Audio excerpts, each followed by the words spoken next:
আচ্ছা, তো আমরা আমাদের ক্লাস শুরু করছি। ফেসবুকে বিজ্ঞাপন দেওয়ার জন্য যে টুলসটা ব্যবহার করা হয় সেটা হচ্ছে ফেসবুক অ্যাডস ম্যানেজার, তাই না? অ্যাডস ম্যানেজারে যাওয়ার জন্য আমরা সরাসরি ফেসবুকের লিঙ্ক ব্যবহার করতে পারি facebook.com/adsmanager, অথবা ফেসবুকে লগ ইন করে ডান দিকে উপরে ডট ডটে ক্লিক করে অ্যাডস ম্যানেজারে ক্লিক করলেও অ্যাডস ম্যানেজারে চলে আসবে।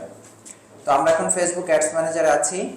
এই যে দেখেন, এইখানে আমি ক্লিক করলে আমার যে অ্যাডস ম্যানেজারটা এখন ওপেন আছে সেই অ্যাডস ম্যানেজারটা আমি দেখতে পাচ্ছি, তাই না? আচ্ছা, এখানে আইডি দেওয়া যে অ্যাডস ম্যানেজার, আমরা কি এই অ্যাডস ম্যানেজারটাতে কাজ করব না? আমরা বলেছিলাম এই সংখ্যা দেওয়া 1 2 3 4 দেওয়া যে অ্যাডস ম্যানেজারটা আছে সেই অ্যাডস ম্যানেজারটা মূলত ফেসবুকের সাথে বাই ডিফল্ট যে অ্যাডস ম্যানেজার দেওয়া থাকে সেটা। কিন্তু আমরা কি এটা দিয়ে কাজ করব?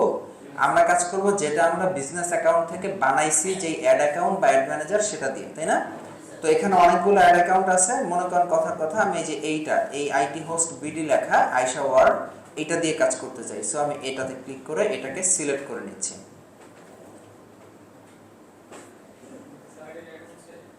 হ্যাঁ, একটু দেখে নিন। হ্যাঁ, সাউন্ড সহ আসতেছে।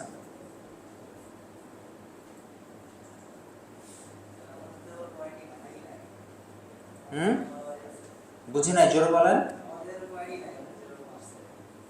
আইডি না থাকলে আপনার যেটা ফেসবুকের সাথে যেটা দেয়া থাকে ওটা দিয়ে কাজ করবেন প্র্যাকটিস করার জন্য।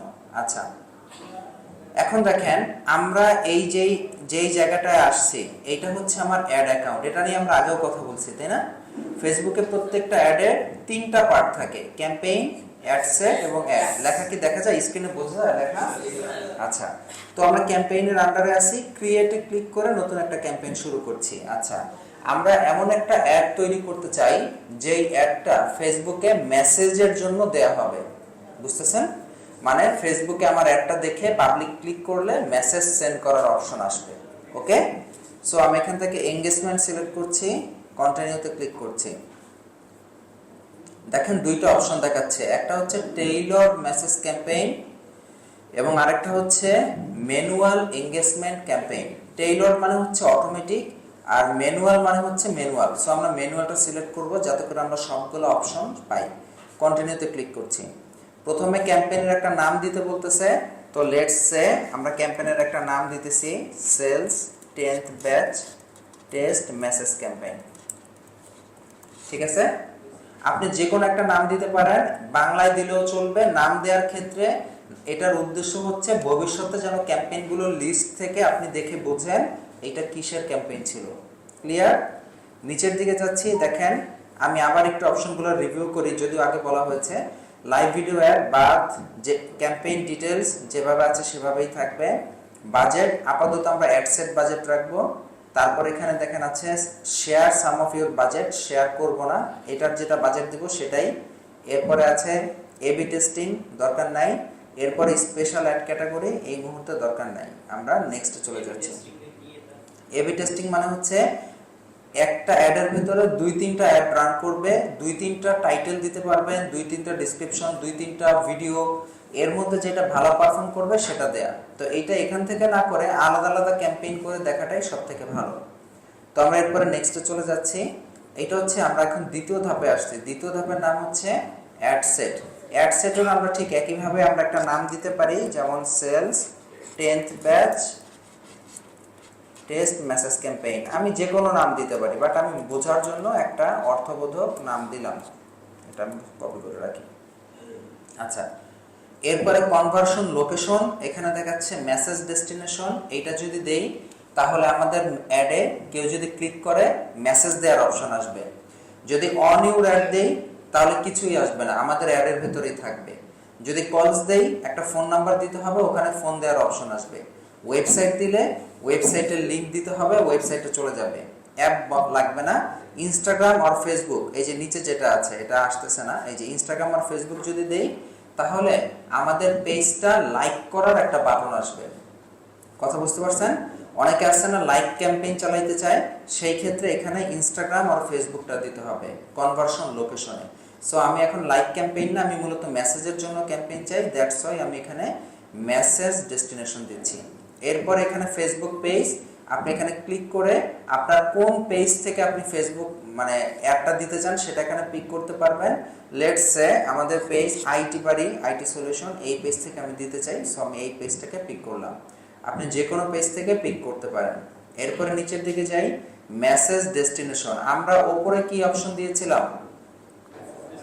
মেসেজ ডেস্টিনেশন, মানে আমাদের অ্যাডে ক্লিক করলে মেসেজ যাবে।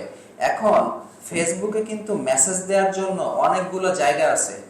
ফেসবুক পেজে মেসেজ দেওয়া যায়, হোয়াটসঅ্যাপে মেসেজ দেওয়া যায়, ইনস্টাগ্রামে মেসেজ দেওয়া যায়, তাই না? এই প্রত্যেকটা জায়গায় এখন ফেসবুক আপনাকে জিজ্ঞেস করবে কোন কোন প্ল্যাটফর্মে মেসেজের জন্য তুমি অ্যাড দিতে চাও। আপনি যদি চান শুধু হোয়াটসঅ্যাপে অ্যাড দিতে পারবেন, অর্থাৎ হোয়াটসঅ্যাপে মেসেজ আসবে এই জন্য অ্যাড দিতে পারবেন। আপনি যদি চান মেসেঞ্জার, হোয়াটসঅ্যাপ, ইনস্টাগ্রাম তিনটাতেই মেসেজ আসবে, এটার জন্য দিতে পারবেন। আবার চাইলে যে কোনো একটা বা দুইটার জন্য দিতে পারবেন। সো শুরুতে আছে অটোমেটিক ডেস্টিনেশন, ফেসবুক ডিসাইড করবে কোনটাতে পাবলিককে পাঠাবে, এটা হচ্ছে ম্যানুয়াল। ম্যানুয়ালটা দিলে এখানে ইনস্টাগ্রামটা অ্যাড করা নাই, যদি অ্যাড করা থাকতো আমি ইনস্টাগ্রামে টিক দিতে পারতাম। তো এখানে আমি যদি মেসেঞ্জার এবং হোয়াটসঅ্যাপ দেই তাহলে পাবলিক যখন আমার বিজ্ঞাপনটা দেখে বিজ্ঞাপনে ক্লিক করবে তখন তার কাছে অপশন আসবে সে কি মেসেঞ্জার দিয়ে আমাকে মেসেজ পাঠাতে চায় নাকি হোয়াটসঅ্যাপ দিয়ে চায়। বুঝতে পারছেন কথা? সে যেটা সিলেক্ট করবে ওইটা আসবে। আমি ইনফ্যাক্ট আমার মনে হয় আপনারা সবাই ফেসবুকে অলরেডি এরকম অ্যাড দেখছেন যে ক্লিক করলে মেসেজের অপশন আসে, আবার কিছু কিছু অ্যাডে আপনাকে জিজ্ঞেস করে আপনি কি হোয়াটসঅ্যাপ দিয়ে মেসেজ পাঠাবেন না ফেসবুক পেজ থেকে মেসেজ পাঠাবেন। সো আমি ধরেন ফেসবুক পেজটা বাদ দিয়ে দিলাম, আমি চাচ্ছি শুধু হোয়াটসঅ্যাপে মানুষ আমাকে মেসেজ পাঠাক। সো ফেসবুক পেজ বাদ শুধু হোয়াটসঅ্যাপটা এখানে রাখছি। ওকে, নিচের দিকে যাই। এরপর পারফরমেন্স গোল, আমার উদ্দেশ্য কি? আমার উদ্দেশ্য হচ্ছে ম্যাক্সিমাইজ নাম্বার অফ কনভারসেশন, বেশি থেকে বেশি মেসেজ আসুক এটা আমি চাই। ওকে, এরপরে নিচের দিকে চলে যাচ্ছি। Budget and schedule, daily budget, life time budget. আমরা আগেও বলেছিলাম ডেইলি বাজেট মানে হচ্ছে আপনি এখানে যে অ্যামাউন্টটা দিবেন ওই অ্যামাউন্টটা সে প্রতিদিন অত ডলারের অ্যাড দেখানোর চেষ্টা করবে পাবলিকের সামনে। ওকে, আর ডেইলি বাজেটের ক্ষেত্রে আপনি চাইলে একটা স্টার্ট ডেট একটা এন্ড ডেট দিতে পারবেন, অর্থাৎ বিজ্ঞাপনটা কবে থেকে শুরু হবে কবে গিয়ে শেষ হবে। আবার আপনি চাইলে এখানে ডেইলি বাজেটের পরিবর্তে লাইফ টাইম বাজেটও দিতে পারেন। লাইফ টাইম বাজেটের ক্ষেত্রে একটা স্টার্ট ডেট এবং একটা এন্ড ডেট দেওয়া বাধ্যতামূলক, যে অত তারিখ থেকে অত তারিখের মধ্যে টোটাল কত ডলারের বিজ্ঞাপন ফেসবুক দেখাবে সেটা। এক্ষেত্রে দৈনিক কোনো লিমিট নাই, লিমিটটা হচ্ছে ওই নির্ধারিত দিনগুলোর জন্য। যদি 7 দিন হয় 7 দিনের লিমিট, 20 দিন হলে 20 দিনের লিমিট। ওকে, নিচের দিকে যাচ্ছি। বাজেট শিডিউলিং এই মুহূর্তে দরকার নাই, এখানে run ads on a schedule, আচ্ছা যেভাবে আছে সেভাবে থাক। এরপরে অডিয়েন্স কন্ট্রোল, আপাতত এই অডিয়েন্স সেকশনের ভেতরে আমাদের লাস্ট ক্লাস শেষ হয়েছিল। সো দেখেন এখানে লোকেশন আছে, অডিয়েন্সের ভেতরে আপনি শুরুতে সব অপশন পাবেন না। অডিয়েন্সের অপশনগুলো পাওয়ার জন্য আপনি একটু নিচের দিকে আসবেন, একটু নিচের দিকে আসবেন, এখানে দেখবেন লেখা আছে অ্যাডভান্টেজ প্লাস অডিয়েন্স। দেখছেন অ্যাডভান্টেজ প্লাস অডিয়েন্স কথাটার মানে হচ্ছে অটোমেটিক অডিয়েন্স। আচ্ছা অডিয়েন্স কি? এটা নিয়ে এখনো কনফিউশন কার? অডিয়েন্স হচ্ছে আপনার বিজ্ঞাপনটা কার কাছে যাবে, তারা কোন বয়সের, কোন জায়গার, কোন জেন্ডারের, কোন ইন্টারেস্টের, এই টাইপের লোকগুলা কারা, কার কাছে আপনার একটা ফেসবুক দেখাবে সেইটা সিলেক্ট করা হচ্ছে অডিয়েন্স সিলেক্ট করা। বুঝতে পারছেন? তো এই মুহূর্তে অ্যাডভান্টেজ প্লাস অডিয়েন্স দেয়া আছে, তার মানে অটোমেটিক দেয়া আছে। ফেসবুক নিজে থেকে ডিসাইড করবে কার কাছে আপনার একটা পৌঁছে দিবে। আমি যদি এটাকে ম্যানুয়াল করতে চাই তাহলে খেয়াল করেন এইটার নিচে একটা অপশন আছে switch to original audience option. দেখছেন? আমরা এখানে একটা ক্লিক করব এবং এরপরে কয়েকটা অপশন আসছে, এখানে দেখেন লেখা আছে further limit the reach of your ads, মানে আপনার অ্যাডের লিমিট মানে রিচটা লিমিট করে দিতে চান কিনা। আচ্ছা খেয়াল করেন তো, যখন আমি ফেসবুকে অটোমেটিক অডিয়েন্স দিব তখন পুরো বাংলাদেশের জন্য ফেসবুকের অডিয়েন্স সাইজ 20 কোটি, তাই না? আচ্ছা যখন আমি এটাকে শুধু ছেলেদের জন্য দিব তখন কি অডিয়েন্স কমে না বাড়ে? কমে যায় না? তার মানে আপনি ম্যানুয়ালি সিলেক্ট করলে অডিয়েন্স বাড়ে না কমে? কমে। এই জন্য বলতেছে যে আপনি কি আপনার অডিয়েন্সকে কমায় ফেলতে চান? হ্যাঁ আমি কমায় ফেলতে চাই, কারণ আমি সবাইকে দেখাইতে চাই না, আমি কিছু ক্রাইটেরিয়া ফিক্স করে দিব, ওই ক্রাইটেরিয়ার মানুষদেরকে আমি অ্যাড দেখাইতে চাই। ক্লিয়ার? দিয়ে দিলাম, কন্টিনিউতে ক্লিক করলাম, বাস। এইবার হ্যাঁ উপরের দুইটা বলতে ও আচ্ছা, এটা তো চলে গেছে, এখন আর আসবে না। ওই দুইটা লাগবে না, ওই দুইটা অটোমেটিক অপশনই। ফেসবুক চায় যে আপনি ফেসবুকে অটোমেটিক অডিয়েন্স দেন, বুঝতে পারছেন? কারণ কি? কারণ ফেসবুক বোঝে আপনার অ্যাড কাকে দেখাইতে হবে। কিন্তু কিছু কিছু বিষয়ে আমরা ফেসবুককে যদি লিমিটেশন দিয়ে দেই তাহলে অ্যাডের খরচ অনেক সময় কিছুটা কমে আসে। যেমন ধরেন আপনি শুধু ছেলেদেরকে একটা অ্যাড দেখাতে চান, শুধু মেয়েদেরকে একটা অ্যাড দেখাতে চান, এইটা যদি আপনি ফিক্স করে দেন, কোন লোকেশনে অ্যাড দেখাতে চান এইটা যদি ফিক্স করে দেন, 2-3টা জিনিস ফিক্স করে দেওয়াটা উত্তম। কিন্তু আপনি যদি টোটালি অটোমেটিক চান তাহলে আগে যেভাবে ছিল সেইভাবে। আমরা নেক্সট অ্যাডে গেলে ওই দুটো দেখবো না, কারণ এইটা এখন আর আমি রিভার্স করতে পারবো না, যেটা করে ফেলছে এটা এখন আর চেঞ্জ করা যাবে না, ঠিক আছে? ওকে, সো এইবার দেখেন আমি এইটা করার পরে অডিয়েন্সের ভেতরে এখন দেখেন অনেক অপশন আসছে। দেখেন create new audience, use a saved audience, custom audience, নিচের দিকে গেলে লোকেশন, বয়স, অনেক কিছু আসছে না? লোকেশনটা দেখি তো, লোকেশনে এডিটে ক্লিক করি। এখন কি দেয়া আছে? বাংলাদেশ। এই যে এখানে ছোট্ট একটা তীরের মতো, এখানে ক্লিক করি, দেখেন পুরো বাংলাদেশের ম্যাপ। এখন আপনি যদি চান বাংলাদেশের সাথে সৌদি আরবিয়াও অ্যাড করবেন, সিম্পলি বাংলাদেশ তো আছেই, এখানে সৌদি আরবিয়া, দেখেন এখানে কি লেখা? কান্ট্রি, মানে সৌদি আরবিয়া দেশ, এখানে দিলাম। দেখেন এবার বাংলাদেশেও অ্যাড দেখাবে, সৌদিতেও অ্যাড দেখাবে, তাই না? তো আমি সৌদি কেটে দিচ্ছি। আপনি চাইলে একাধিক দেশে একসাথে অ্যাড দেখাতে পারেন। এখন মনে করেন এই বাংলাদেশের ভেতরে আপনি শুধু ঢাকা সিটিতে অ্যাড দেখাতে চান, অন্য কোথাও না, তাহলে এখানে ঢাকা লিখবেন। দেখেন এখানে ঢাকার অনেকগুলো অপশন আসছে। প্রথম হচ্ছে ঢাকা, ঢাকা ডিভিশন সিটি, তারপরে আসছে Dhaka Bihar India city, Dhaka division Bangladesh, এটা কি স্টেট, মানে কি বিভাগ বা প্রদেশ। তো আপনি যদি ঢাকা ডিভিশন সিটি দেন তাহলে ঢাকা সিটি পিক হবে, যদি ঢাকা ডিভিশন স্টেট দেন তাহলে ঢাকা বিভাগ পিক হবে। ওকে, সো আমি ঢাকা জেলা দিচ্ছি, সিটি। এবার দেখেন বাংলাদেশ চলে গেছে, বাংলাদেশের পরিবর্তে ঢাকা সিটি চলে আসছে। ঢাকা সিটির মাঝখান থেকে চারদিকে 25 মাইল পর্যন্ত এলাকা কভার করেছে এবং এই এলাকার ভেতরে একটা চলবে, বুঝতে পারছেন? আমি চাইলে 25 মাইলকে এখানে ক্লিক করে কমিয়ে দিতে পারি। দেখেন এখানে আপনি চাইলে ইচ্ছা মতো সর্বনিম্ন মেবি 1 মাইল পর্যন্ত করা যায়, দেখি কত, হ্যাঁ 10 মাইল, সর্বনিম্ন 10 মাইল পর্যন্ত এলাকা ঢাকা সিটিতে আপনি অ্যাড দিতে পারবেন। ক্লিয়ার? মনে করেন ঢাকার সাথে আমি সিলেটও চাই, আপনি এখানে সিলেটটা লিখেন। দেখেন এই যে আসছে সিলেট সিটি, সিলেট বিভাগ, আমি সিলেট সিটি বাংলাদেশ এটা দিলাম। এবার দেখেন ঢাকার সাথে সিলেটটাও আসছে, তাই না? আচ্ছা, এখন চিন্তা করেন আপনি কি একসাথে 2-3টা সিটি দিতে পারতেছেন? আচ্ছা, এখন চিন্তা করেন না আমি ঢাকা বা সিলেট কোথাও না, আমি আমার এরিয়াতে অ্যাড দিব, ছোট্ট একটা কাস্টম এরিয়া।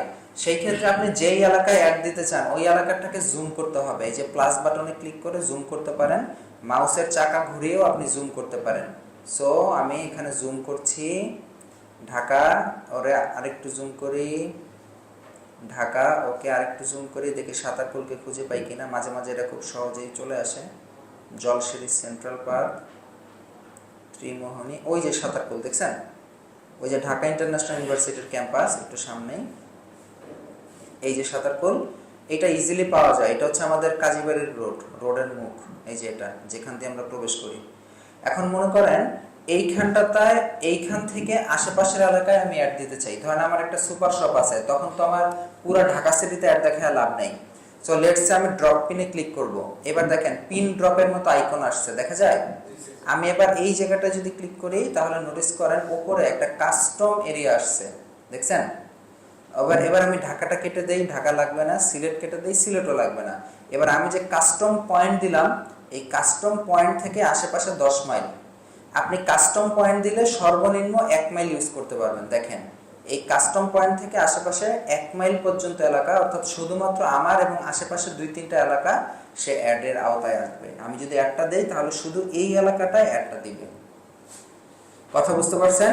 এবং ডান দিকে খেয়াল করেন একটা অডিয়েন্সের এস্টিমেটেড সাইজ দেখাচ্ছে, দেখছেন? এস্টিমেটেড অডিয়েন্স সাইজ 11 মিলিয়ন থেকে 13 মিলিয়ন। এই এলাকায় আপাতত 11 থেকে 13 মিলিয়নের মতো ফেসবুকের ইউজার আছে। যদিও এটা সঠিক না, 100% সঠিক না, জাস্ট একটা আইডিয়া। আচ্ছা, এবার খেয়াল করেন এজ, বয়স, এবার আপনি যদি আপনার অডিয়েন্সের বয়সটাকে পিক করে দিতে চান, আমি এটা বাদ দিয়ে দেই। মনে করেন আপনি চাচ্ছেন 25 থেকে একটু অ্যাডাল্ট টাইপের পার্সনদের কাছে অ্যাড দেখাতে চাচ্ছেন, অ্যাডাল্ট ইয়ং যারা আছে, লেটস সে 25 থেকে 40, অর্থাৎ যারা চাকরি টাকরি করতেছে, কিছু উপার্জন করতেছে, তাদের কাছে অ্যাড দেখাতে চাচ্ছেন। তো তার মানে দেখেন 25 থেকে 40, আমি এখান থেকে বয়সটা পিক করতে পারি। ক্লিয়ার? এখানে দেখেন include people on WhatsApp whose age is unknown. হোয়াটসঅ্যাপে অনেক সময় বয়স না দিয়েও অ্যাকাউন্ট করা যায়। 25 থেকে 40 এটা কাদেরকে দেখাবে? যাদের হোয়াটসঅ্যাপ অ্যাকাউন্ট আছে তাদের, তাই না? কারণ কি বলেন তো? কারণ আমরা একটু আগে মেসেজ ডেস্টিনেশন হিসেবে শুধু হোয়াটসঅ্যাপ দিয়েছি। তো যার হোয়াটসঅ্যাপ অ্যাকাউন্ট নাই তাহলে তার কাছে কি অ্যাড যাবে? যাবে না। সো এমন অনেক ব্যক্তি আছে যাদের হোয়াটসঅ্যাপের বয়স ফেসবুক জানে না, তাদেরকেও আমি অ্যাড দেখাতে চাই কিনা। এটা টিক দিলে দেখাবে, টিক না দিলে দেখাবে না। সো টিক তুলে দিচ্ছি। এরপর এখানে জেন্ডার আছে, এডিটে ক্লিক করে আমরা মেন, উইমেন অথবা অল পিক করতে পারি। এরপর এখানে একটা জিনিস খেয়াল করেন, এটা অনেক মজার ব্যাপার, অ্যাডভান্টেজ প্লাস ডিটেল টার্গেটিং। দেখছেন, ডিটেল টার্গেটিং হচ্ছে সাধারণত আপনি অডিয়েন্সের ইন্টারেস্টের উপর বেস করে টার্গেটিং করতে পারেন। কিসের উপর বেস করে? ইন্টারেস্টের উপর। দেখেন এখানে তিনটা ভাগে ইন্টারেস্টকে ভাগ করা, ডেমোগ্রাফিক, ইন্টারেস্ট অ্যান্ড বিহেভিয়ার। ডেমোগ্রাফিকটা যদি ওপেন করে দেখেন, education level, financial level, life event, parents. যেমন প্যারেন্টসটা যদি ওপেন করে দেখেন, parents up to 12 months, parents with adult children. এখন আমি যদি প্যারেন্টস উইথ অ্যাডাল্ট চিলড্রেনটা পিক করি তাহলে কি হবে? আমার বিজ্ঞাপনটা ওই সকল মানুষের কাছে যাবে যাদের 18 থেকে 26 বছর বয়সী বাচ্চা আছে।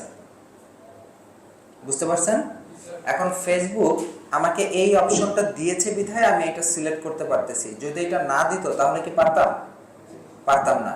এখন ফেসবুক আপনাকে এখানে যে অপশনগুলো দিয়েছে সেই অপশনগুলো যদি আপনার প্রোডাক্টের সাথে মিলে যায় তাহলে এইটা যদি সিলেক্ট করে দেন তাহলে সেখানে সেলস আসার চান্স অনেক বেশি। মনে করেন আপনি মাদকাসক্তি নিরাময় প্রোগ্রাম সেল করেন, আছে না? যে অনেকের মানে 18 থেকে 26 বছর বয়সে অনেকেই তো মাদকে আসক্ত হয়ে পড়ে, হয় না?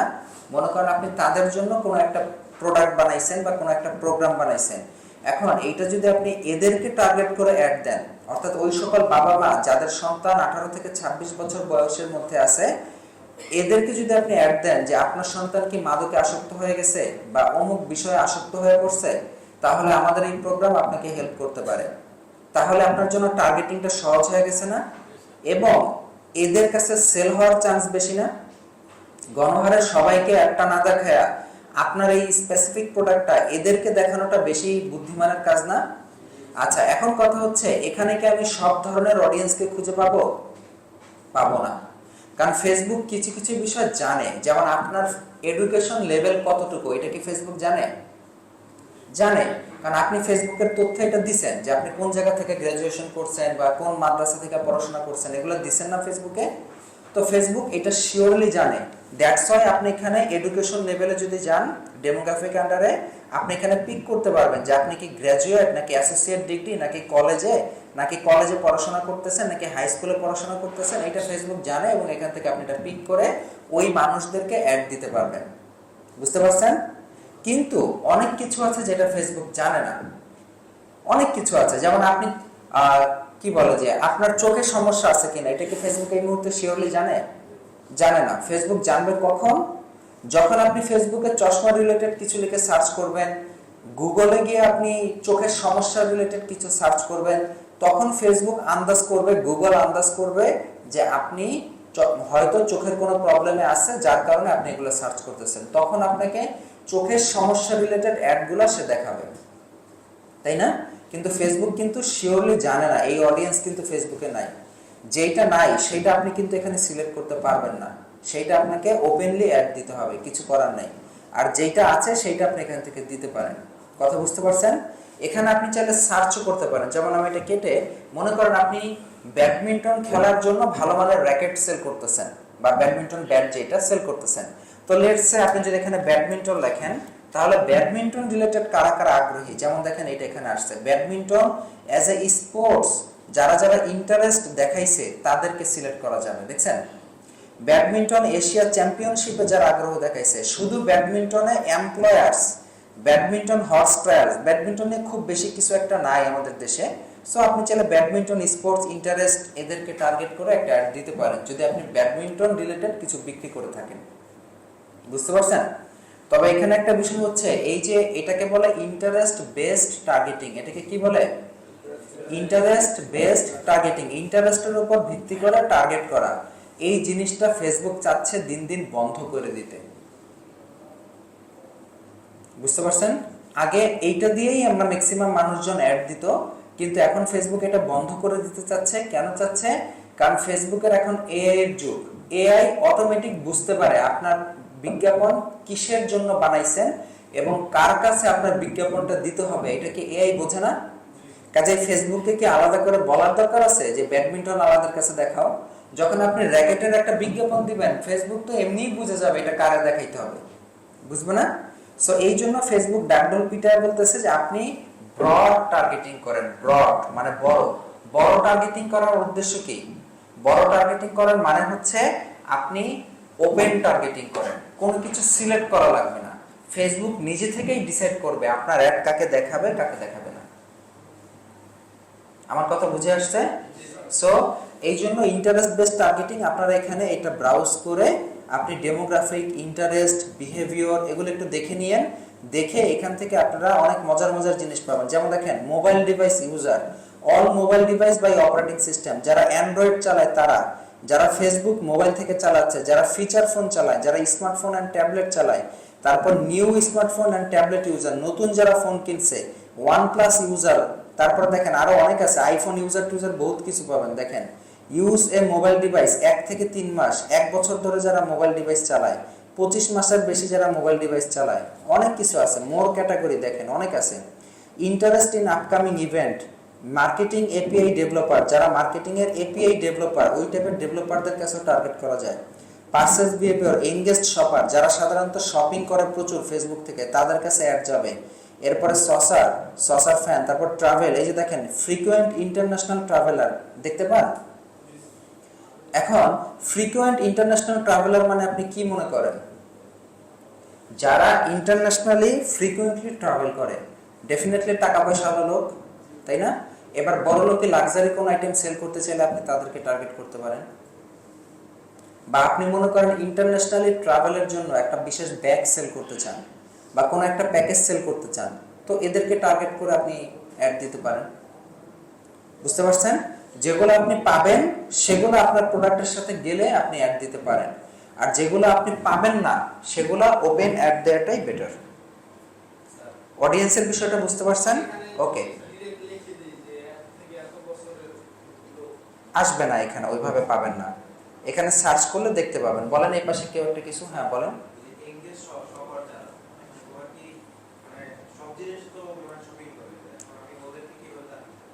ওই যে এঙ্গেজ শপারে টিক দিয়ে দিবেন। হইতেও পারে নাও হইতে পারে, কপালের উপর ডিপেন্ড করে।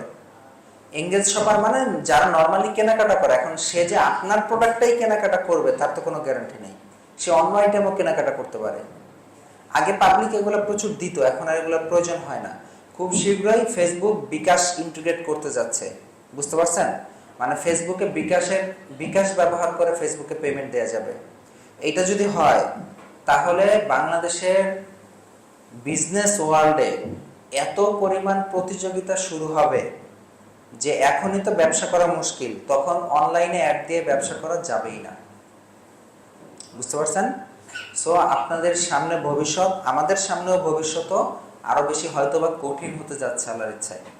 কারণ এমনিতেই বর্তমানে ফেসবুকের অবস্থা খুব খারাপ, আর যদি বিকাশ অ্যাড করা যায় তাহলে তো সবাই অ্যাড দিবে, সবাই গণহারে অ্যাড দিবে ফেসবুকে, তখন মারাত্মক একটা পরিস্থিতি সৃষ্টি হবে। তো যাই হোক, তো এই হচ্ছে অডিয়েন্স। আচ্ছা, এখন আমি আপনাকে একটা বিশেষ জিনিস দেখাই, সেটা হচ্ছে মনে করেন আপনি ঘড়ি বেচতে চান। ঘড়ি বেচার জন্য এখানে একটা বয়স দিলেন, জেন্ডার দিলেন, এখানে 2-3টা ইন্টারেস্ট দিলেন, ভালো করে কথা বুঝেন, 4-5টা অপশন দিলেন, 4-5টা লোকেশন দিলেন, দিয়ে আপনি একটা ঘড়ির বিজ্ঞাপন দিলেন। ওকে, আচ্ছা, এই ঘড়ির বিজ্ঞাপন কি আর কোনোদিন দিবেন না? দিবেন। এরপরে যখন আবার দিবেন তখন কি নতুন করে এই সেটিংগুলো করতে হবে না? প্রতিবার বিজ্ঞাপন দেওয়ার সময় এই একই সেটিং কি থাকবে? থাকবে না। আমি যে একটু আগে নতুন বিজ্ঞাপন ওপেন করছি, আমার কি আগের অ্যাডের কোনো সেটিং এখানে ছিল? ছিল না। এখন প্রত্যেকবার একই প্রোডাক্টের জন্য একই অডিয়েন্স বানানো একটা ভেজাল হইতে পারে না? যারা সাধারণত ব্যস্ত মার্কেটার তাদের জন্য এটা অনেক টাইম কনজিউমিং হবে না?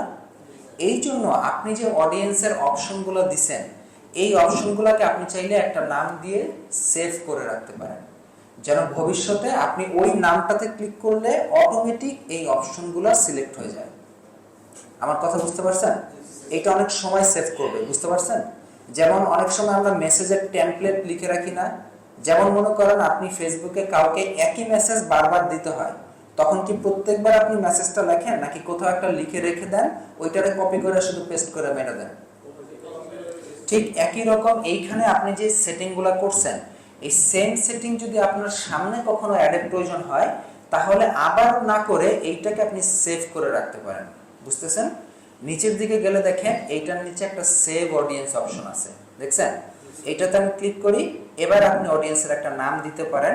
মনে করেন আমি নাম দিলাম sales 10th batch audience 01, just বোঝার জন্য। দেখেন এখানে আমার কি কি সেটিং, বাংলাদেশ, ওই যে আমি সাঁতারপুল দিছিলাম, একটা স্পেসিফিক লোকেশন দেখাচ্ছে, বয়স দিছিলাম, তারপর আননোন এজ হোয়াটসঅ্যাপ নাই, অ্যাডভান্টেজ প্লাস অডিয়েন্স নাই। এবার আমি যদি এটাকে সেভ করে রাখি, তাহলে আমি এতক্ষণ যে অডিয়েন্সের সেটিংটা করছি সেই সেটিংটা এখানে সেভ হয়ে গেছে। কথা বুঝতে পারছেন? আচ্ছা, একটু পরে আমরা দেখব যে এরপরে আমরা যখন দ্বিতীয়বার কোনো অ্যাড দিতে যাব, তখন এই সেভ অডিয়েন্স থেকে এই অপশনটা দিলে অটোমেটিক এগুলো সেটিং হয়ে যাবে। ওকে? আচ্ছা, সো আমরা একটু বন্ধ রাখি, আমি ক্লাসের ফার্স্ট পার্টটা রেকর্ডিং হচ্ছে।